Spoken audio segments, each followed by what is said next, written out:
Welcome to the College Football Survivor Show, where playoff survival is always on the line. Here's Shehan Jeyaraja and Bobak Hayeri. Hey everybody, it's the College Football Survivor Show. I'm Bobak Hayeri with my co-host Shehan Jeyaraja, national college football writer for CBS Sports. We're glad to have you with us. Today, we're going to close out our search for potential 12-team playoff contenders with a look at the second half of the Southeastern Conference. At this point, we've gone through the ACC, Big 12, and Big 10. We've talked about potential G5 contenders for their guaranteed spot. And our previous episode looked at the first half of SEC teams with Matt Stahl of AL.com. Be sure, if you can, to check out those previous episodes if you haven't already. Maybe, binge them on your 4th of July barbecue weekend. But before we dive in, let me remind you that you can find us on X and TikTok at CFB Survivor Show, where we have video highlights of the show, run polls, and listen to your feedback. Take a moment to like, rate, and subscribe to us wherever you get your podcasts. But let's get into it. We have another return guest for our SEC discussion, Josh Newman, friend of the show. We actually last talked to him right before the Sugar Bowl. He covers the University of Texas for LoneStarLive.com. He's previously covered Utah, and he's been in the sporting business for a while now. So, Josh, thanks for joining us. Thank you guys for having me again. I've been looking forward to this all week. Yeah, we're so glad that we were able to get it on. I'll tell you what, one thing that Josh and I kind of realized is it's a little harder now for me to schedule now that I have a 5-month-old at home. And we're in the process of looking for daycare. And Josh told me life gets a lot better once daycare comes along. Yeah, look, I love my son. I love my son unconditionally, of course, but when he was about, I want to say 8 months old, we started sending him to daycare, and life and work just got a little bit easier because, in Utah, he was at daycare from like 8 to about 3:15. So that's a, 7-hour window when you can run errands or do work or just clean up your place, whatever you have to do. Look, we're sitting here on Friday at noon recording this. He's at camp/daycare for another 3 hours. So we can knock this podcast out with no interruptions. I was just going to say, I've got a 10-year-old and a 12-year-old. I'm just like, and then sometimes though, they come back sick quite a bit, and then you get sick, and then you get that wonderful cycle. Yeah, I mean, that's what you have to look forward to. But it's a trade-off. I prefer the freedom. I do. I was really annoyed it rained today in Minnesota, so their little tennis camp got canceled for the day. I'm like, really? You guys are home? All right. Hey, look, iPads and switches. Here, electronic products. Just stay away, please, for like an hour. Oh, my goodness. Well, just to kind of review. So last week, I just want to say, what we've been doing in this program is we've been kind of placing teams in tiers, CFP contender, middle class, bottom tier. Last week, again, not surprising with the SEC, we had more contenders than usual. So last week, again, our guest Matt Stahl and Shehan came up with the idea of Mizzou, Ole Miss, and Alabama being college football playoff contenders. Tennessee was the one that was on the edge, and I think I ended up being the tiebreaker. I sided with my co-host and said they're middle class plus. Like, let's revisit them a little later in the season. But right now we've got another slate of strong teams to talk about with our guest, and I guess we can go ahead and maybe jump into it because I love that we're starting with this team because This is such a fun lineup of teams. We're starting, of course, with the Texas team that already existed in the SEC, at least for a little while, Texas A&M. Last season, 7-6, 4-4, but it's a new head coach. I mean, but they were the Texas Bowl runner-up. They've trimmed down. They're $75 million lighter this season. Heck, they're even a baseball coach lighter as of this moment. But it's been quite a week here on the old Texas Beat Boys. But now, Mike Elko is there. It's an exciting hire. They're really hyped about him. I mean, he's got Colin Klein as offensive coordinator. Connor Wegman is now back after a bit of injury that kept him out of most of last season. They've got a lot of things to look forward to. Obviously, Elko has been there before. He knows how to coach defense. Their schedule, not too bad. I mean, it's bookended with arguably the toughest games, starting by hosting Notre Dame and then finale hosting the Texas Longhorns in the return of that rivalry. So as we look at the Aggies, what expectations do you guys think we should have for them? How should we classify them? Yeah, well, just to jump into them, look, this is one of the more interesting teams in the SEC to me because while they did go through a coaching change, while they lost so many members of their 2022 recruiting class, this is still a really good team. This is a really talented team. They're probably going to rank somewhere between like 5 to 7 in the 247 talent composite. They bring back a quarterback in Max Wigman, who, when he's been healthy, which has been a huge issue, he's been really good. And the thing I love about this team, we got a chance to talk about them earlier this offseason, is that I think that this is a staff that will just figure things out. The last staff was so much a staff that was built around, we're going to do things this way, you're going to fit into what I do, and you're either going to sink or swim based on that. Well, Colin Klein, I mean, you talk about an offensive coordinator like that. That is Mr. Figure It Out during his time at Kansas State. Mike Elko, we saw this at Duke. The last 2 years, he just kind of like made things happen on both sides of the ball. And so I just think philosophically, the staff is going to be so different and they're going to be able to get so much more, I think, long-term out of this roster. I don't think that they're quite in the contender group as yet. I think that they're just short of that, especially because of a really difficult schedule. But this is a team that, I mean, I have kind of my pet teams that I want to keep an eye on all season long. Texas A&M under Mike Elko, I think is sort of, again, one of those teams at the top of my middle class group. Yeah, I mean, Shehan really covered it well. I mean, I think my overarching point coming in here was that Mike Elko and that staff is just a group of guys that, as Shehan put it, got things done. And not only did they get things done, they were getting things done at Duke, a place with, not a big football tradition. They don't win the ACC. They're not competing for college football playoff berths, and let alone national championships. But look, they won 9 games one season. So, I mean, look, there was a sort of a mass exodus of guys leaving for the portal before Elko came in, as Elko came in. So you had to reestablish the roster and dive into the portal. I would agree that, their middle class, probably, the upper tier of the middle class. And I would not be surprised if we're sitting here in, November, December bowl season, and they've kind of like outdone what even the most reasonable expectation would be. As I was prepping for this, I was kind of scratching out like a preseason poll for the SEC. If I have to submit a preseason poll, probably at A&M like 8, 9, right in like that middle tier. So yeah, I would agree with Shehan that they're middle class, but within the middle class, I think they're the upper end of the middle class. Well, and I'll tell you what, just to close this out, it is crazy how much a coaching change can shift the vibe. Sure. I had such bad vibes about Jimbo Fisher, Texas A&M over the past 2 years or so, and just Mike Elko coming in. It's funny, right? Like on the heels of the whole Jim Schlossnagle situation, right? Like I think that Texas A&M needs to embrace their role as a blue collar underdog in a lot of ways, right? Obviously nobody wants to be like little brother, whatever. But like this is a team and this is a university that prides itself on being the ag school, on being, not necessarily as fancy as those T-SIPs up in Austin, right? Like this is a school that I think really needs to lean into their identity. And to me, Mike Elko fits that so much better than Jimbo Fisher ever did. So I'm very excited about the future of this program. And to be clear, right, like when we talk about little brother, underdog, whatever, like this is still a program with more money than God that recruits at the highest level. So it creates a very unique situation. I don't want to compare it like exactly to a Clemson necessarily, but there is something to that, right? Like where you kind of are able to resource at the highest level, but have that blue collar underdog mentality. Yeah, I was actually going to say it's amazing how much faith or at least promise that Texas A&M now has with Elko, and I mean we're hearing a lot of that. And although they do have a lot of money, but apparently not enough to keep a baseball coach. That's all I got to say about that. But we'll keep on moving. Of course, it's priorities. It's priorities. I mean, baseball's cute and everything, but this is a football show. We don't got to do all this. People. We don't got to. Come on, we're ending on good vibes. We're ending on good vibes with Texas A&M. Let's move on. It's a Friday, boys. Good vibes only. Looking forward to seeing this Notre Dame game, I'll tell you what. But let's move to a team that may have an interesting schedule ahead of them. Mississippi State. Last season, the Zach Arnett try before you buy plan did not quite work out. They pulled that cord after 10 games. They went 5-7, although only one SEC win.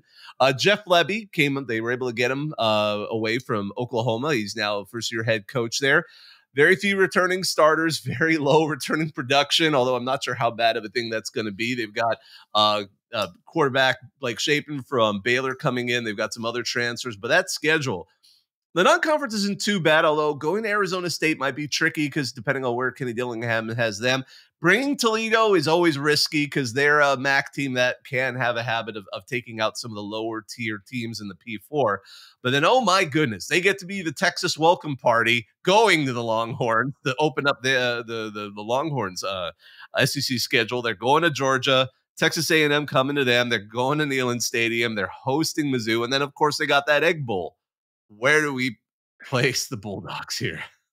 Yeah, I mean, again, you're bringing in a first-year head coach in Jeff Lebby. A lot left. You're trying to install, he wants to go high octane and score a lot of points and go up and down the field, but I don't think you can expect that in year one from Jeff Lebby, just given what they lost and what they brought in. You kind of look at the roster on paper. It's like, well, again, I'm scratching out a preseason poll this morning. 14, 15 in the SEC. It's just not there yet for Mississippi State. Sure, Blake Shapen is a veteran commodity, but Mississippi State has, lost a lot of its offensive line. You've got a lot of new faces along the offensive line. Again, you haven't played a game yet. What does that look like on paper? I'm just not seeing it. And then, you talk about the schedule. Yeah, they're the Texas welcome party. The rest of the schedule, Ole Miss, right? This might be Lane Kiffin's best roster ever. You try to, like, we're sitting here in late June, and late June before camp, it's a time for optimism. You're always, at least me, you're trying to find reasons why teams are going to be good, why fans should be optimistic. I just don't think it's there in year one for Mississippi State under Jeff Lebby. Now, of course, that can change year 2, 3, 4. Year one, I'm just not seeing it. I want to take a step back from even just this one roster. Look around college football right now at guys who run the system that Jeff Lebby does. They kind of been figured out, right? Like the one guy who you kind of feel good about, and we talked about this on the last show, is Josh Heupel. And I even mentioned it. This is a Tennessee team that is as good defensively as they are offensively. Like that's a big part of their draw. I don't know if this is a good idea to try to bank the future of this program on a system that's kind of 10 years old at this point. We saw Oklahoma last season with some really good talents, was very inconsistent offensively. People were not sad to see Jeff Lebby go from that team last year. And they bring in Seth Luttrell, who I think is going to be a better fit at offensive coordinator. And when you talk about kind of the history and qualifications even for this job, I mean, I think that Lebby's just on the lower end of what you'd hope for from a coach at a program like Mississippi State. I like Blake Shapen coming in. Like, obviously, I'm a Baylor guy. I know a lot about Shapen. I think that he got a bit of a raw deal during his time at Baylor, and this offense will fit him better. I do feel pretty good about that. But I just don't see a roster, a schematics, a plan that I think can even compete right now in the SEC. I mean, you look at their schedule this upcoming season, like that Mississippi State at Arizona State game is like, that's like a must-win game. That's like a disaster must-win game for Jeff Lebby, because Florida at Texas, at Georgia, Texas A&M, Arkansas, maybe that's one you could get close. Maybe Bobby Petrino's the interim coach by that point. But at Tennessee, Missouri, at Ole Miss, like this could be a 2-10 team, a 3-9 team potentially. I just don't see the vision of how they compete in the SEC this upcoming season. And again, long term, I just don't know if this was the direction to take your program. Yeah, in terms of tiers, sorry, I mean, I failed to mention that. I mean, it's clear bottom tier team. I think we can both agree on that. Yeah. Yes. Yeah, one of those teams that may have been ultimately hurt the most by this age of expansion in the long run, certainly in competitiveness. But let's move over to perhaps a more positive team, at least one that has a good outlook, the Georgia Bulldogs. So last season, they came 3 points short of their bid of a three-peat when Alabama managed to pull a substantial, well, upset is a relative term, but in the in the SEC championship, but then they decided to play Florida State like it mattered and managed to set the FBS record for points scored or differential in a bowl game, which beating their own record the previous season in the national championship against TCU. The bottom line is you don't want to face Georgia in their final game of the season, because that's when they decide to leave everything out on the field and see if they can grind you to a fine pace. But Kirby Smart, obviously, we all know who he is. We got Mike Bobo in his second season as our offensive coordinator again. We got Glenn Schumann on the defensive side of the ball. Most of their, I have to say, if I were to feel any sympathy for Georgia fans, is the best games are on the road this season. I mean, they're going to play Clemson, Atlanta. They're going to be on the road at Alabama, at Texas, at Ole Miss. And then, the Vols are the ones that get to come and play in Sanford Stadium. But Georgia, what is the ceiling for them? I mean, I think the answer is winning the national championship. I think that's pretty fair to say. A funny thing that I've mentioned on the show in regards to the 2022 team is I think that Georgia has kind of quietly moved towards being almost more of an offensive program than a defensive program in some ways. They are going to be really, really good offensively this year. Probably the number one quarterback in college football in Carson Beck coming back. They added some great players at receiver to try to kind of empty that clip. Dominic Lovett coming in from Missouri, London Humphreys from Vanderbilt. This is going to be one of the better receiver rooms in college football. But also, by the way, like they are Georgia defensively. They especially in the secondary, I think have a chance to be pretty special. I don't know that they have the game changers, like the like destroy everyone in their path level defensive lines like they did have maybe during their first two runs. But I think they're still going to be plenty good. And especially this Georgia team coming off of missing the playoff after kind of wasting their shot in a lot of ways last season. I don't think they're going to take that for granted.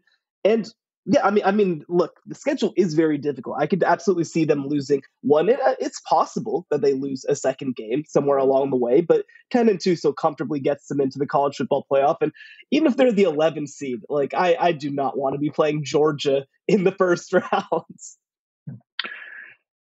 Yeah, I mean, we can't look. The college football playoff dynamic changes now, right? With 12 teams. Previously, in the 4-team era, you could take on one loss and still get there. A 2-loss team never got there. So Shehan, as you alluded to, you can finish 10-2 in the SEC and still comfortably get into the college football playoff. I'm sure we're going to see at least one 9-3 team get in there as well. But you really start to look at this Georgia schedule and like you can't discount like what it is. Okay, look, you open against Clemson, that's in Atlanta. Okay, that's a pseudo like Georgia home game essentially, but you still have to deal with Clemson. You're at Kentucky, you're at Texas, you're at Ole Miss. You have to account for what the schedule is. Now that said, they're going to be the betting favorite in all of those games, but it's a difficult schedule. And no, it's not hard to see them dropping one. I don't think dropping a second is out of the question. Look, are they capable of losing to Texas at DKR? Certainly, but again, 10-2 gets you in comfortably. Even if like the world comes to an end and they somehow lose 3 games and don't go to the SEC championship game, 9-3 Georgia is still probably getting into the college football playoff. And if Georgia gets to the college football playoff, regardless of what the road looks like, the ceiling is still winning the national championship. Like how many, again, we're sitting here in late June looking even beyond the SEC, like how many teams are entering this season with like legitimate, real aspirations to not just win their conference, not just to get to a conference title game, not just to get to the CFP, but winning the CFP. It's a small number of teams holding those aspirations, even with the expanded playoff. Georgia is clearly one of those teams where the ceiling is playing on January 20th and winning the whole thing. So real quick, you mentioned, of course, that you started putting together your SEC ballot. So to me, I have Georgia and Texas as kind of a twosome at the top, with maybe Alabama gets into the picture. We'll see if Ole Miss can get up there. I don't know. Where do you have Georgia right now? Do you have them 1 or 2, or do you have them outside of that? In the SEC poll? Yes. 1, and that's one kind of like de facto I'm looking at the rest of the conference, and yeah, it's Georgia, Texas, and then you start, considering what's beyond those two. It's like, yeah, Alabama, it's a first-year head coach, but it's Kalen DeBoer. We know what Kalen DeBoer is. I don't think Alabama's better on paper than Georgia or Texas. And then it's probably Ole Miss, and I don't really think anybody really trusts Lane Kiffin in a gigantic game, no matter what his roster looks like. And I have Georgia 1 right now, and I think a big part of that is I'm a little more bearish on Texas. Look, I live in Austin, and you talk to people, and everybody thinks that Texas can win the whole thing, and they can. But I think there's more questions around Texas, and we'll get to that here talking about Texas. There's more questions surrounding Texas than I think people want to admit, even with the dudes they have. But again, let's get through some other stuff, and we can talk about the Longhorns. No, I think that to me, I have Georgia number 1 in the SEC right now. I have them number 2 in the country, most likely coming into the year behind Ohio State. But again, right. To me, it's Georgia, Texas, Ohio State, Oregon. Those are like the 4 that are at the top of my contender list right now. Yeah, I think let's go to a team that also has a tough schedule, although maybe not the same talent level or overall outlook that the Bulldogs have with their rivals, the Florida Gators. So last season, 5-7, 3-5 in conference. Billy Napier's third season looks to be a dramatic one. His era started 11-14. Now, this schedule may stop it from potentially even reaching 500 before he might be let go. We'll have to see. Obviously, they've got Graham Mertz back at quarterback. DJ Lagway's in the wings. The defense last season could have been better. And this schedule has been talked about ever since the SEC released their scheduling. I mean, first of all, they're non-conference. I mean, you open up with the stress bowl. I don't even know what you want to call it. The Miami come into town, both teams with high expectations, 2 fan bases that are ready to put the panic button, depending on how that one turns out. They get a team that would love nothing better to beat them, UCF, which is an interesting team in the Big 12 now. And then, of course, their finale is going to be at rival Florida State. But then we look at the SEC schedule. You get Texas A&M, you go to Tennessee, you get Georgia in the cocktail party, at Texas, LSU, Ole Miss. How do we even place the Gators right now? I mean, I think it's pretty clear that Billy Napier is probably coaching for his job. I think the natives have been restless for a while. You know what the funny thing is? Shehan knows that I covered Utah. I covered Billy Napier's first game at Florida when Utah went to the Swamp, and Anthony Richardson ran wild, and they beat Utah, which opened the season ranked number 7. And I remember walking out of the Swamp thinking that, okay, Anthony Richardson might win the Heisman, and that 22 Florida team is going to win 9 games, which shows what I know about college football. But it's been a tough road for Billy Napier. The schedule is monstrous. So the natives are restless. We'll see where this goes. But the schedule is not lending itself to Billy Napier potentially returning in 2025, let alone, getting out of 2024 intact. Now, within that, if Graham Mertz struggles against the schedule, you're going to start hearing calls for DJ Lagway pretty immediately. If the Miami game goes very poorly in the opener, you're going to start hearing screams for DJ Lagway. It's not going to take very long for the fan base to clamor for the new kid. Yeah, and it goes back to something that I've said before, which is I think that if you're calling for a quarterback to come in and save you, then your roster probably just isn't that good, because it's very rare that just an individual player is going to save everything. Like you talked about, hey, you weren't wrong about Anthony Richardson. He ended up being a good player. It's just that Florida as a roster ultimately wasn't ready. I do think, so there's 2 pieces of this. So for Florida, the issue of the schedule isn't just that it's hard. It's that they added 3 games that would be a disaster to lose because they're in-state rivals. If you lose to Miami, you're panicking. If you lose to UCF, you are panicking. If you lose to this Florida State team, that could be a nail in the coffin type of game. And that doesn't even get into who they play in SEC play this year, going to Tennessee, playing Georgia, playing at Texas the very next week, playing LSU the very next week, playing Ole Miss the very, very next week. So the issue with this schedule isn't just that it's hard. It's that there are essentially potholes along the way. And again, to end the season with 5 teams who legitimately think that they could be in the college football playoff: Georgia, Texas, LSU, Ole Miss, Florida State. That's not great, right? Like that's just a bad sequencing way to end that schedule. The other piece, though, that I will say, I am not as down on Florida, the actual football team, as I was maybe a month or two ago. They brought in a really good transfer class. You mentioned Graham Mertz. Like, he's limited. I want to be clear. He is limited. He is not somebody who's going to, DJ Lagway has a lot more upside. But like Graham Mertz is a very, very, very good game manager. Like, he was one of the most efficient quarterbacks in college football last season. He was not the problem. People are going to blame him if things go wrong. He has not been the problem.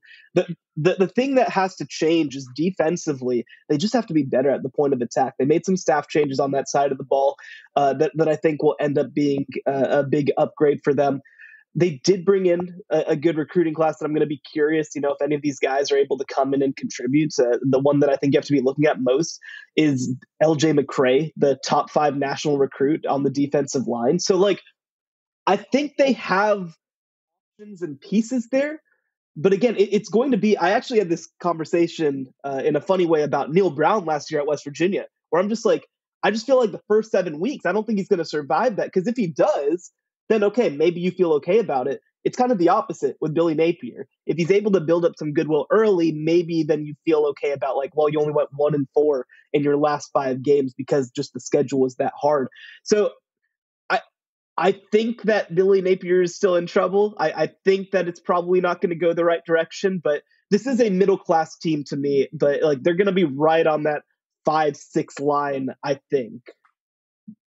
Yeah, I would agree. It's a middle class team, but flirting with the bottom tier. And the schedule, the way it goes, if it plays out the way we think it plays out, again, we could like redo this around Thanksgiving. And yeah, I mean, there's a fair chance that they end up in the bottom tier. But for now, again, late June optimism. I'm willing to put them in that middle tier, kind of hovering around the bottom.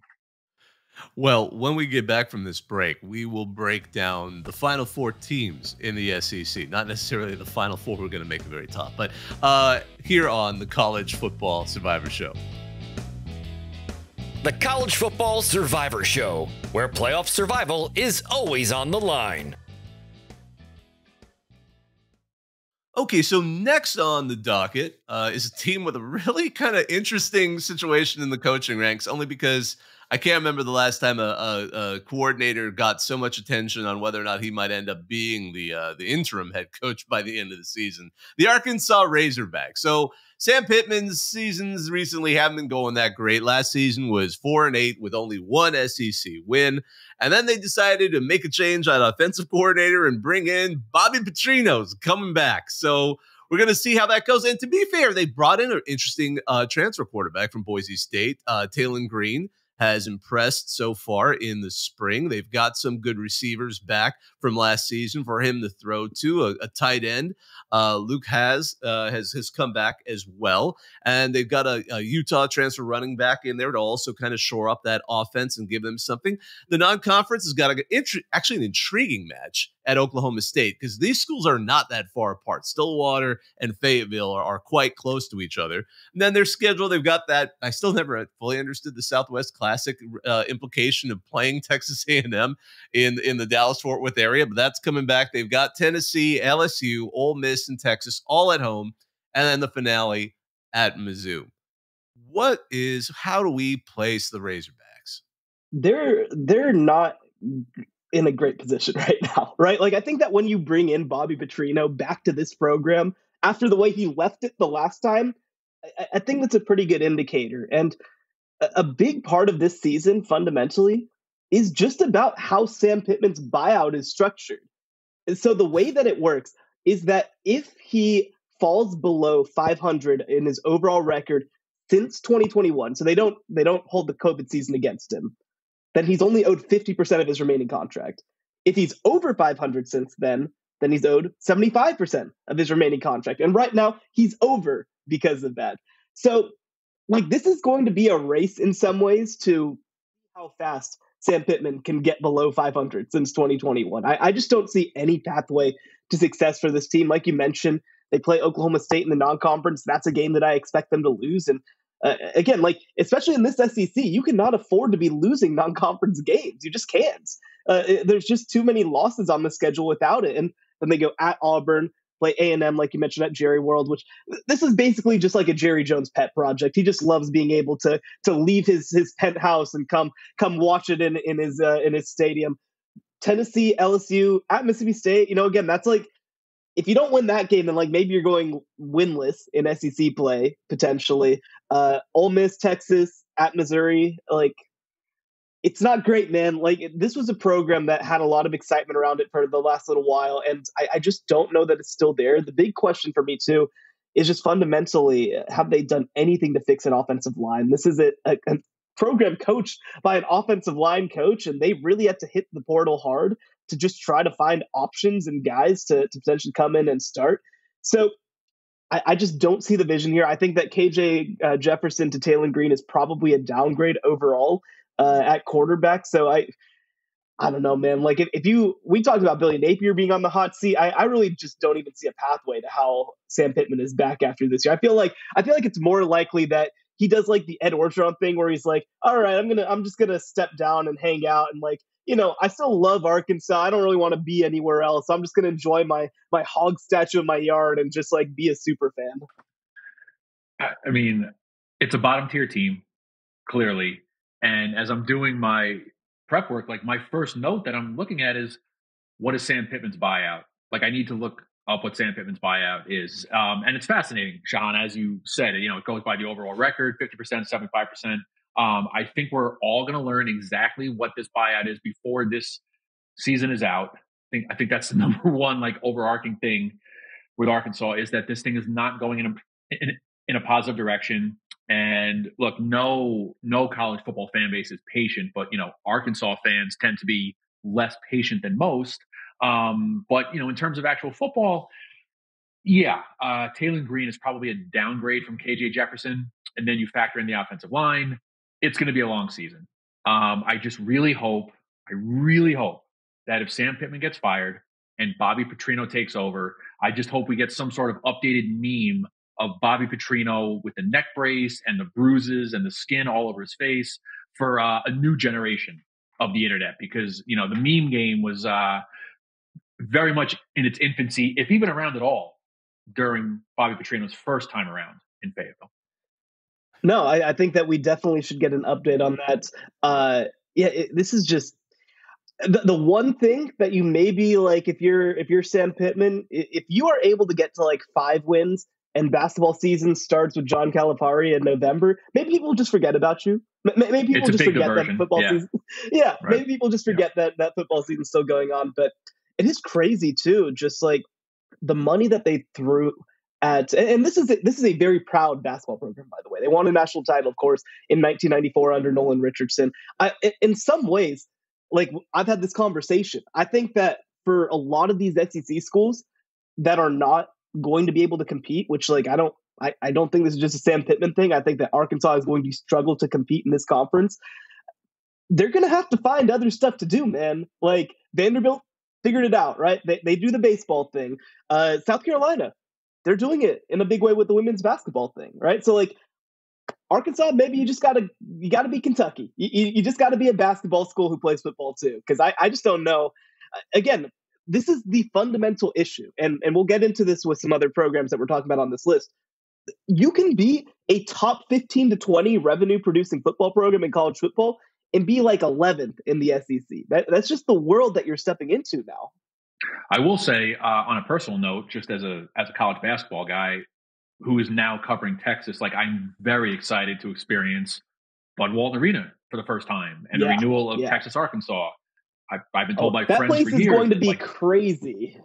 It's going to be a madhouse, because first it's Calipari, second they're going to be good, third it's Texas walking in there. So, that's going to be awesome, and that's kind of like says something about the state of Arkansas football that I just steered this whole thing into a quick basketball note. So I think we can probably move on. You think that Rodney Terry's going to have the boys up for the challenge of walking into Bud Walton with John Calipari? I sure hope Rodney Terry can get something done there. Rodney Terry getting his guys hyped up is a a topic for an entirely different show, talking about buyout money. But we can leave that alone for now, I suppose. One last thought I was thinking, if Bobby Petrino does take over at some point in the season, he should just show up to the press conference with the neck brace and some makeup on just to get ahead of it, just to like own it. And he will suddenly be beloved. Everyone's like, oh, he likes the joke. I am totally into him. Yeah, that's funny. Yeah. Oh my goodness. So, as tough as it is at Arkansas, things can get tougher. So let's talk about the Vanderbilt Commodores. So winless in the SEC last season, they were able to scratch out 2 wins in their non-conference. Clark Lee, things have been kind of trending a little downward even for Vanderbilt, and he's going into his 4th season. Now, they brought an interesting group from that New Mexico State team that was kind of a fun little scrapper last season, especially if you were not necessarily a fan of Auburn. Tim Beck is joining as the offensive coordinator. Now, Jerry Kill is bringing on as a consultant. And of course, the NCAA just changed the rules that allows analysts and consultants to actually have direct coaching on the players. And that, of course, includes transfer Diego Paiva, who came over from the Aggies. Now, the schedule, it's the SEC. They got a non-conference game with Virginia Tech to open it up, coming down to Nashville. Where do we place this team? And really, truly, I mean, okay, the joke about what's the ceiling of Georgia, but what is the ceiling of Vandy at this point? Like, what would a Vandy fan even look for this season? That's another, again, I don't want to make this like a personal thing, but I'm oddly intrigued to cover a game at Vanderbilt when Texas goes there in late October, because the SEC and the pageantry and the fans, it's I don't think that's a thing at Vanderbilt, right? Vanderbilt doesn't come off like Ole Miss or Texas or Miss or any of these schools. So what is the ceiling? I think, you're looking at the Vanderbilt schedule. I think you're going to come out of there with 2 wins early, Alcorn State. I think you're going to be Georgia State at Georgia State, Ball State, again, MAC school. You don't want to assume things, and I'm struggling to say these words. If you can scratch out 2 wins, 3 wins, if you can beat one of the lesser SEC teams on your schedule, are you calling 4-8 a success? Just given that you're Vanderbilt and you're going to be up against it every week. I don't know, but look, Clark Lee, I think we can all agree has, I think at this point, the toughest Power 5 job in the country, coaching in the toughest Power 5 conference in the country. Very few men outside of James Franklin have seen any real success there in terms of 6 wins, 7 wins, bowl games. It just doesn't happen at Vanderbilt. And I think a lot of that is, you're playing in the SEC and teams are just bigger and stronger with, dumping more resources. And I don't know. It's a forever uphill climb for Vanderbilt, it seems like. Could I just throw in one quick note? I want everyone to remember that Vandy is in the middle of rebuilding that stadium partially, so the capacity is going to only be 28,500. They were already small, but it is going to have teams like Texas, Alabama, and Tennessee playing in a stadium that is smaller than they are typically used to. And we'll see. I mean, on the benefit, they've sold out their season tickets for this season, but we'll see how many of those are also on the secondary market for those games. But just wanted to point that out, because that was always a classic thing, right? The more visiting fans and visiting the Commodores. Yeah, well, I think that's one of those things. I remember when Oklahoma was going to play at Tulane, and they kind of cut off a number of single game tickets. So Oklahoma fans just bought season tickets to Tulane and just either sold, or a lot of them just donated the rest of the tickets to local New Orleans organizations, because they're we just want to see the Oklahoma game. Yeah, and you know what? Shout out to them. If I imagine that Vanderbilt, being in Nashville especially, that must be an attractive thing to do if Texas coming to town. I'm sure there are a lot of Texas grads in Nashville. I know there's a lot of Alabama grads, et cetera, et cetera. So, like you say, what is success and what is enough to not get Clark Lee fired? So I think, first of all, you mentioned Jerry Kill coming on. The on-field aspect of this is that Tim Beck was New Mexico State's offensive coordinator last year. He is now Vanderbilt's offensive coordinator. He's a really smart, interesting coach. The funny thing about it is that Tim Beck unlike Clark Lee, had an SEC win last year at New Mexico State, which Vanderbilt, of course, failed to do. But I think that this is an offensive coordinator who, he was actually a D2 head coach at Pittsburgh State and won national championships at the Division II level. So a smart, reasonable guy to bring on staff. I think a credit to Clark Lee that he kind of was willing to bring in some veterans who just know their way around college football in a lot of ways. So I think that's a positive. You expect to lose this Virginia Tech game in non-conference play, unfortunately. I think the goal is, like, you just got to get one SEC win, man. Like, you just have to. You just have to find a way to get one. Like you can't get shut out for a second year in a row, go 0-16 over a 2-year stretch in SEC play. 2 years ago, they got to 2 SEC wins. I don't expect them to necessarily get that. But take care of business. Don't lose the games in non-conference play that you're not supposed to lose. Win one. It would be great if it was a moderate upset, right? But even I'm looking at like South Carolina on November 9th. I think that's a game that would be really nice if Vanderbilt was able to get late in the year. And I think more than anything else, like Clark Lee was hired and was given a very long-term contract because they wanted to fix things that weren't just the roster, right? Like they wanted to get this stadium built. They wanted to do fundraising. They wanted to build the brand, especially heading into this moment. And so I think if they're just able to get back to like not getting embarrassed in a lot of ways, again, 2022 was the season that everybody wanted to see from Vanderbilt. And then the next year, unfortunately, they were just unable to keep up, right? I'm looking through their schedule right now. I don't think they played a single game. They lost to UNLV in non-conference play on the road, and UNLV ended up being pretty good, but they didn't play a single game last season within 2 touchdowns in SEC play. That's not good enough. So I think that you got to get one in SEC play, and I think you just have to be competitive in the rest of SEC play. Nobody at Vanderbilt thinks that they should be a bowl team every single year. Like nobody thinks that. Like they understand what they're up against. Nobody thinks that you should be competing in any meaningful way. But I think what people want to see is a pathway to a bowl competitive season.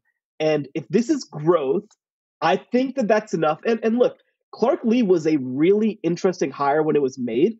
He comes, I believe he was defensive coordinator at Notre Dame. So that's a legitimate qualification to come in as this coach. He's a Vanderbilt man as well. So I think that they're going to give him as much time as they feel like they can get away with at Vanderbilt.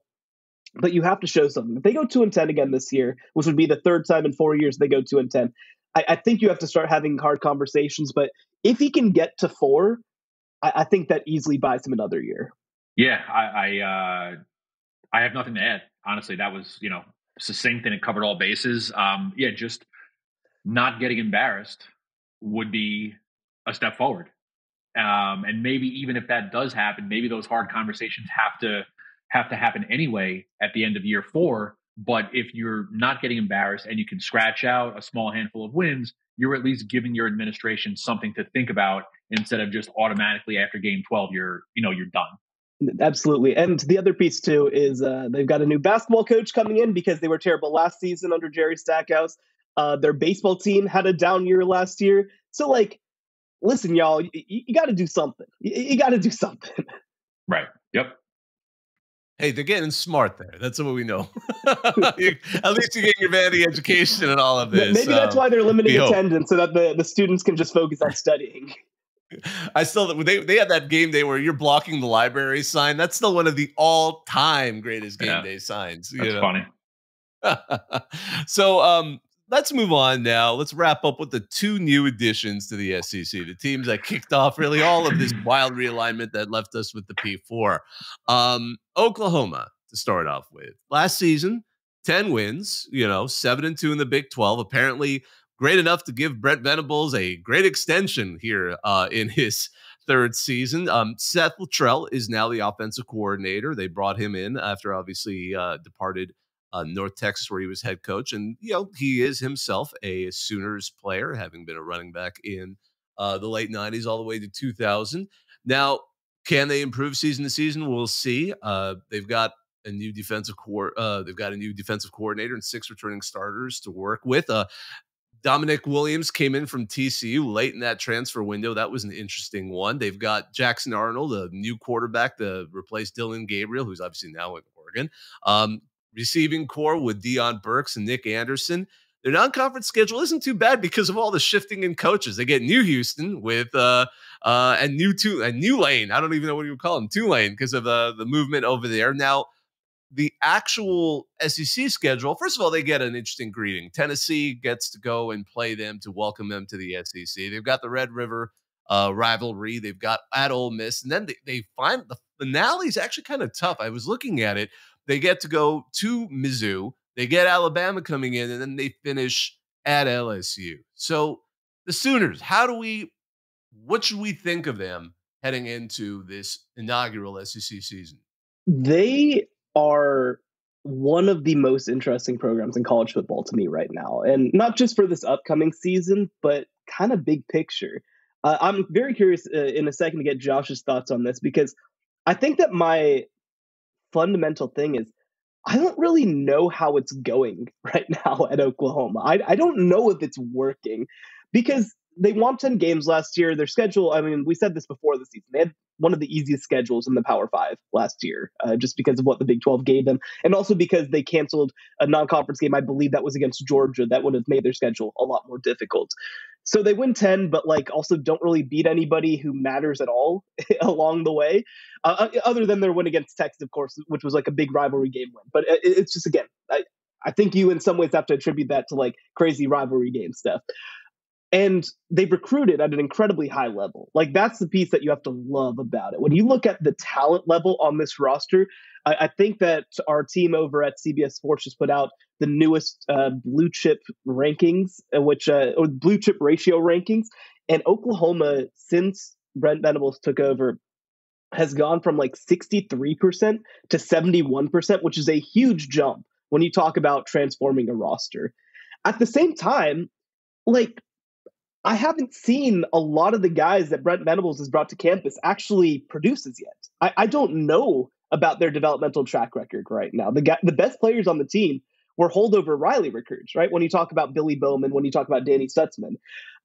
And obviously, look, every single roster, every single class will have players who step up. That's not an indictment by any means on what Brent Venables took over, but we haven't seen that youth movement come in a big way as yet. Even Nick Anderson was also, by the way, recruited by the previous staff when he was committed to Oklahoma. So I just don't know that I've seen the developmental track record at this point to feel like I know that this staff, for example, when I look at Texas and what they did under Steve Sarkisian, there was the year one where it was kind of a mess, which was similar in a lot of ways. Year two, it felt like a figure it out year in some ways. And then year three was the payoff year. That's what it felt like to me. I don't think this is going to be a payoff year is the issue for Oklahoma. And maybe that year comes in 2025, but 5 new offensive line starters after losing Caden Green as a transfer to Missouri. That's brutal to me. They've got a freshman quarterback coming in. I like their receiver room, but again, I don't know if they're going to be able to protect to create it. Their running back room has a lot of talent, but not a lot of production. And I like a lot of pieces of their defense, but I don't know that we've seen it come together with consistency either. Obviously, as you can tell, I've been thinking a lot about Oklahoma this offseason. They, to me, are on the high end of being a middle-class team. But again, I just really don't know what to feel about how this all is going. We don't really know fully, or we can't get a full grasp of what we think it's going to be, because it's a new offensive coordinator, new defensive coordinator, freshman quarterback, even though he's a on paper 5-star stud. The schedule, as we talked about at the top, you're finishing at Missouri, home for Alabama, at LSU. You have to go to Ole Miss. You have to go to Auburn. Red River tends to get crazy, as we said. Tennessee, I don't know. I just don't know. Middle tier team, but if everything comes together, if the best case scenario for Oklahoma, the ceiling is still going to the college football playoff, because if you look at the roster, if everything comes together, if they can win games that they're supposed to, and maybe steal a couple of these where it's wow, this is tough, maybe you get to 9-3, maybe you get to 10-2, and it's a shocker, and you're going to the college football playoff. I don't know. I keep looking, and I'm looking, and I'm I can see the road, I don't know if it's going to be, look, it's not going to be a clear path, but like I can see the road if everything breaks right. Like everything has to break right. A lot of pressure on Brent Venables. He walks in, signs, 6-year deal, which is commonplace, right, for $43 million. In 2 years, he's 16-10 with a win over Texas and no bowl wins.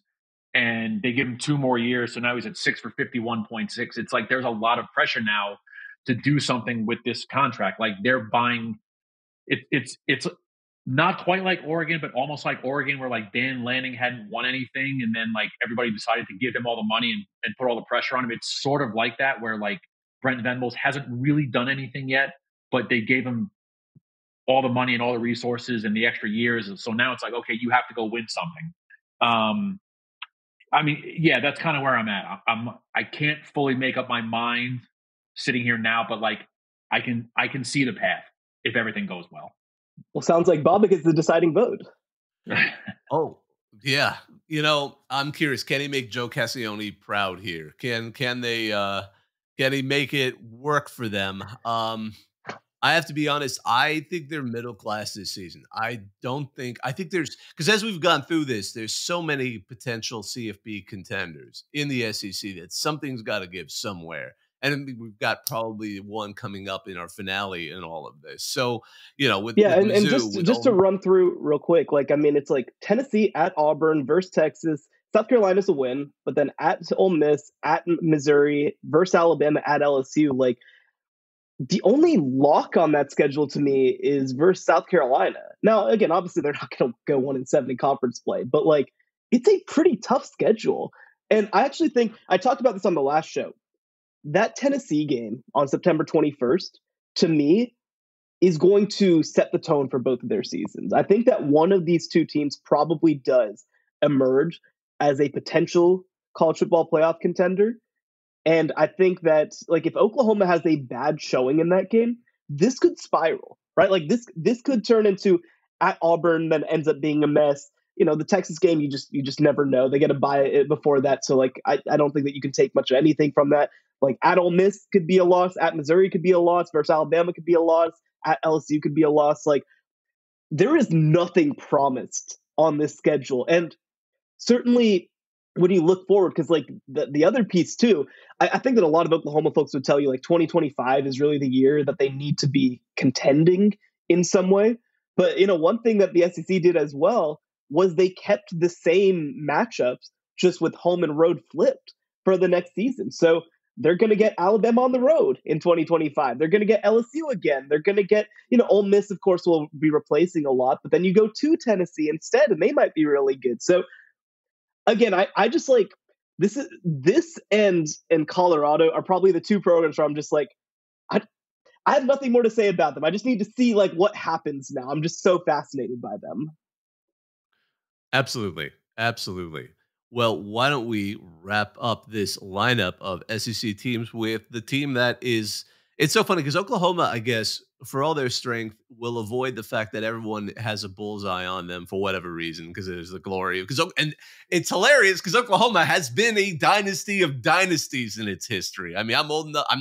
You don't have to be that old to remember when Oklahoma was a terrifying prospect to see on a schedule. But that's one thing. Then there's Texas. So Longhorns last season, obviously the blip was losing to their rivals in the Red River, but they managed to make it to a close loss in that semifinal against Washington. Steve Sarkisian in year 4 seems to have them humming where he needs them to, at least in the eyes of the Longhorn faithful. Quinn Ewers is back.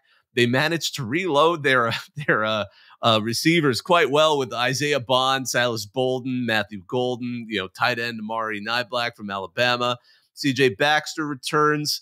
They've got 4 starters returning on the line, arguably led by Kelvin Banks. Now, the defense still is loaded, although, of course, they've got to replace Brian Murphy and Devondre Sweat. They've managed to get that great talent out of UTSA and Trey Moore. But everyone's going to be swinging for Texas. They get to go and play at Michigan is probably the highlight of their non-conference. And then, of course, Red River. They've got to host Georgia. They're going to – actually, I'm going to just point this out. I know we've kind of said they're not going to be particularly a contender, But going to play in Arkansas, I'm going to tell you, that is a rivalry I absolutely am fascinated to see. And then they got, of course, their beloved frenemy, Texas A&M, at the end of the season. What should we make of Texas? You look at each position group on Texas, and there is nothing that sticks out as dire. It's a veteran offensive line, a third-year starting quarterback, the wide receiver core with A.D. Mitchell and Xavier Worthy and Jordan Whittington. They're all gone to the NFL. They reloaded Isaiah Bond, Matthew Golden, Silas Bolden out of the slot coming from Oregon State. I don't know that Gunnar Helm at tight end is going to turn into like a pass-catching monster like Jatavian Sanders was, but Gunnar Helm is a veteran guy. Defensively, yeah, you're not just going to replace Tavondre Sweat and Byron Murphy, but you have veteran fifth-year guys in Alfred Collins and Vernon Broughton. You have fortified your defensive line out of the portal. Trey Moore was second in the nation in sacks last year. Anthony Hill is one of the dynamic athletic linebackers in the country. He'll be a sophomore, probably the defensive captain. I think your major area of concern going into 24 is what it was last year, and that was your pass defense. Okay, they were, despite going 12-2 and winning the Big 12 and going to the college football playoff, they were 113th nationally last year in passing yards allowed. That problem was sort of exasperated by Terrence Brooks, who, played in 23 games at one cornerback spot. He hits the portal on like April 23rd or 24th, like late. So, your options in the room to replace Brooks were very green, like freshmen and like veteran guys who hadn't played a ton. You could have moved Jahdae Barron down from nickel to play at cornerback where he started. But if you take Jahdae Barron out of nickel, then you have to figure out what to do with your nickel spot. And there's just not enough time for that. So, you go into the portal, you get Javion Cole from Cal Poly. So your starting corners on the outside are looking like, again, Malik Muhammad and Javion Cole. That's the question going in. I think there's been a lot of talk about, quarterback and yours and Arch Manning. There is no quarterback competition between yours and Manning, even after Manning threw for, 355 and 3 touchdowns and looked like his Uncle Peyton for 3 hours during the spring game. It's just not there. It's yours offense. I think there's going to be some sort of role probably carved out for Arch. Steve Sarkisian has indicated that a number of times that he intends to get Manning on the field in some respect, especially early, the early games like Colorado State and ULM and UTSA. So the big question for Texas is on the defensive side of the ball. They're going to score enough points to beat almost anybody, but you have to be able to stop the pass. And, they did not stop the pass enough. Michael Penix carved them up last year in that Sugar Bowl. That's the major question. Defensively, can you stop the pass? Yeah, it was such a big factor last season. I think that when you look at the Big 12 that they played in last season, not a great year for quarterbacks, right? Like, I think that was a big part of why they were able to be as successful as they were in some ways. And, the other piece too is, again, like when you look at their run last year through the Big 12, they played a lot of close, kind of weird games in some ways too. Those are going to be losses in the SEC, but I think the flip side of that is that this roster, I think, top to bottom, should be better than the one that they had last year. I think for me, it comes down to they've traded being elite on the defensive interior to being potentially better on the outside than they were last year. Is that going to be enough, right? Like, is that a trade-off that you're able to live with? I think, the irony is in the SEC, I think it's going to be a very pass-driven league this upcoming year when you look at a team like Georgia that's going to be super pass-heavy. So, like, maybe you take that trade-off of not being quite as good against the run to be even better against the pass.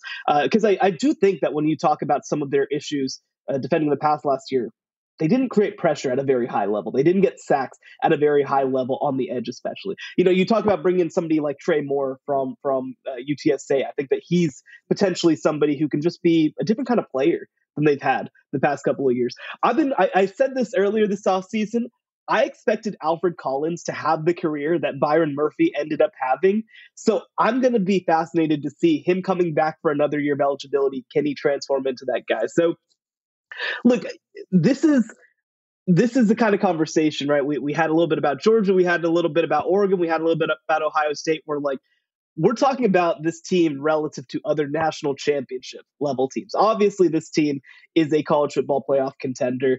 But I mean, I do think, they, out of the four teams that I kind of mentioned in my top group, they're probably the one that I feel slightly the most tenuous about. I think that there's more downside there, most likely. And I think that one piece of this, too, is when you look at last season, obviously this was a really good offense, but it was a team that through Big 12 play was carried by its defense in a lot of ways. I think that offensively, they have to be more consistent. They have to finish drives is a big part of their issue. They were so bad at finishing red zone drives relative to other teams. They were dependent on explosive plays to really get into the end zone. I expect that to be better this year, one, because of just an older quarterback, two, because of an offensive line that I think should even take another step forward, and three, because I think that they've got some really good running backs who are only going to continue to get better. But I think that in a lot of ways, it's also going to be because I think their defense will probably be, especially against a run, not quite as good as they were last year. I think it is going to be, can they find ways to finish drives as well on offense? Two things just to add to that. The over-under for Texas is pretty steady at like 10.5 wins. I would take the under right now just because I think Georgia is better. And not that Texas shouldn't win 10 games, could maybe win 11 games. There's some potholes in there. You have to go to Michigan. You have to go to Arkansas. I mean, they're markedly better than Arkansas, but that's a rivalry. You have to go to Arkansas. You have to go to Texas A&M. We saw what happened last time. We did.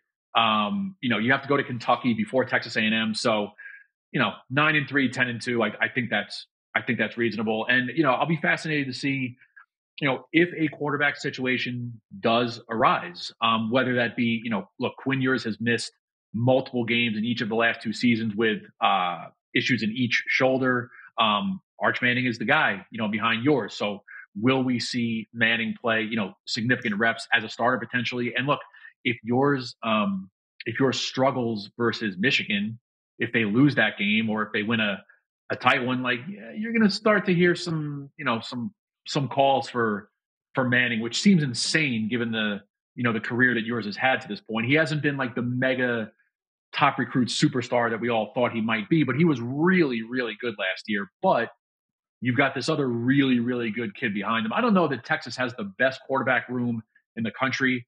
And I wrote this, maybe not the best quarterback room, but certainly the most intriguing quarterback room in the country. I don't think that's up for debate. Absolutely. And the two other things that I'll mention is, one, I think that one of Steve Sarkisian's biggest strengths is he's mostly told the outside noise to just shut the hell up, right? I don't care about what other people are saying. I don't care. I don't need boosters in my ear. I don't care, hear this sort of stuff. But we then see coaches be reactionary to that noise. We have not seen that so far. I think that that's a huge benefit. I think that's part of the reason that Quinn's been able to improve the way that he has. And I think that, again, a big part of what happens this upcoming season is going to depend on that. The other thing, too, So Josh, you mentioned to me that unfortunately you're not going to be you're unfortunately going to be off during Red River. But even despite that game, you are going to have one of the most fun seasons that a beat writer will have in college football this year. You get to go to Texas, Michigan. You get to cover Texas versus Texas A&M, the first game of that since 2011. You get to go to Arkansas, and you get Georgia at home. Hell, man, this is going to be a hell of a year. We can talk later offline, but I think the new plan is I think I'm going to end up covering Red River while dealing with my off-the-field personal stuff in Dallas, if you pick up what I'm putting down. So I think we're going to Yeah. I think we're going to end up covering Red River. It's important to be there. So I think we're going to work it all out. So yeah, I'm pretty pumped to cover a Texas season. Yeah. So you're about to cover 5 games out of 12 in a schedule that are going to be all-time this year college football games. So this is a heck of a year.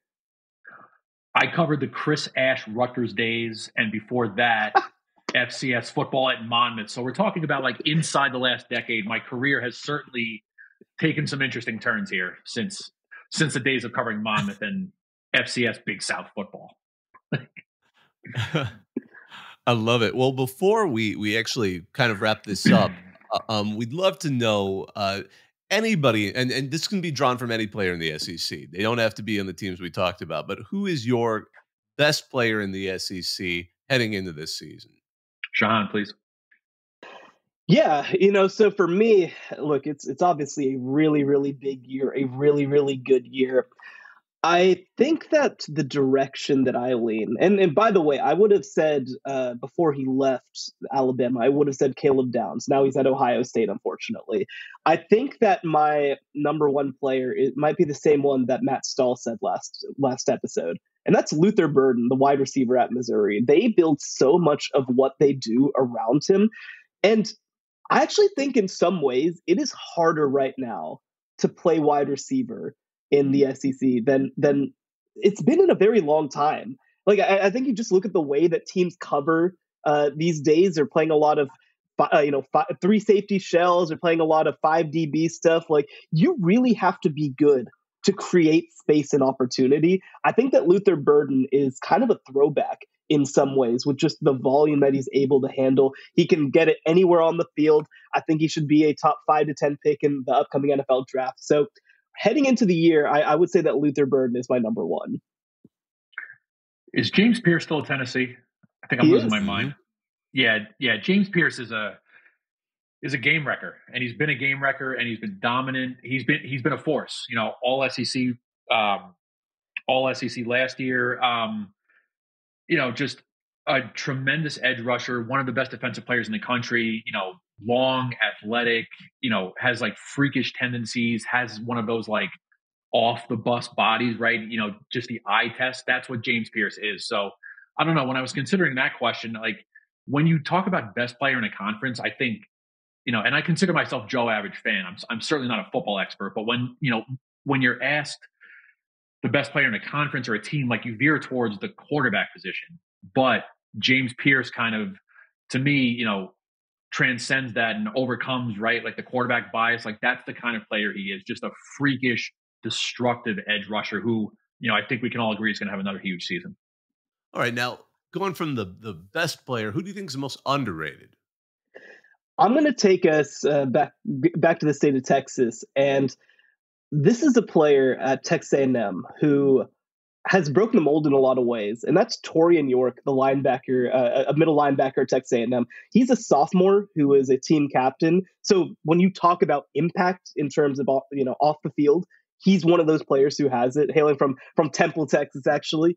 And he is just like, he is mature beyond his years, man. Like he just knows football. He knows how to diagnose it. He was a 3-star kid, not the greatest measurables coming out, but he's just knows football. There's so many stories of linebackers who just know the game, and Torian York is one of those players. I think that he's going to be one who competes for all SEC, maybe even more than that. And actually, this is a team at Texas A&M. Again, like I mentioned, a figure it out kind of team. I think that Torian York is just that kind of guy as well. He's already built the trust of the new staff from what we've heard. And, Mike Elko, he's primarily worked with safeties, but linebackers are so important to what they do on the defensive side of the ball. I think that this is the kind of player who, especially when you play with the talent that they have on the defensive line and some of the guys they have coming in the defensive backfield, Torian York, I think, could end up being one of the best and most impactful defensive players in the SEC. Yeah, I was considering this question too, and I veered back towards Texas. I mean, Alfred Collins is not a name that nobody knows. Like, people know his name, but Tavondre Sweat and Byron Murphy were just so prolific over such a long period of time that, like, Alfred Collins has not had the full opportunity to, like, show what he can do.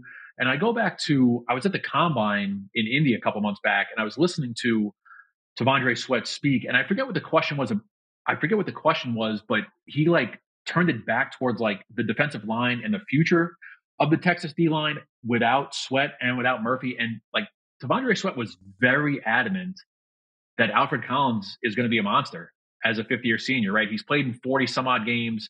He's got a handful of starts. Again, he hasn't started that many games because of who was in front of him. But I think a lot's being expected here of Alfred Collins after he has not had the full opportunity to show what he can do. And just, going off what like Steve Sarkisian said during spring practice and, the handful of media stuff that he's done since the spring game, Sark is very high on Alfred Collins, and he sees it every day in practice. And I think a lot of people inside that program, at least the ones I've talked to, are like very much expecting Collins. Maybe not, again, you can't just replace De'Mondre Sweat, but people are expecting Alfred Collins to really sort of bridge that, or, fill that hole that Sweat left and be sort of that dominant run stopping gap force that, that Sweat was for so many years. That's a great call. I like that one. Well, Josh, it's always been great having you on. I hope we get to have you on a couple more times this season. But for those who want to follow your work and read more, because enjoyed it as much as we have, where can they find your work and where can they find you on social? Yeah, I appreciate that. I'm at LoneStarLive.com. Stuff is readily available. Trying to get fresh stuff up. If not every day, certainly a bunch of stories per week. If you want to read up on the Texas A&M baseball coaching brouhaha, we had a lot of stuff up on LoneStarLive.com this week. And social, I'm on Twitter, Joshua_Newman. We're going to get geared up for football here. Camp starts at Texas on July 30th, and we're going to be hammering it. Excellent. Thank you so much. And I wanted to thank our producer, Joey Aliberti, and really all of you who listen to us. We always appreciate it. Be sure, if you get a chance, like, rate, and subscribe wherever you get your podcasts. You can find us on X and TikTok at CFP Survivor Show. He's Shehan Jayaraja. You can find his work at cbssports.com and at Shehan Jayaraja on X and TikTok. I'm Bobak Hayeri, part of the group that runs Reddit CFP. Thanks, everybody. The College Football Survivor Show, where playoff survival is always on the line.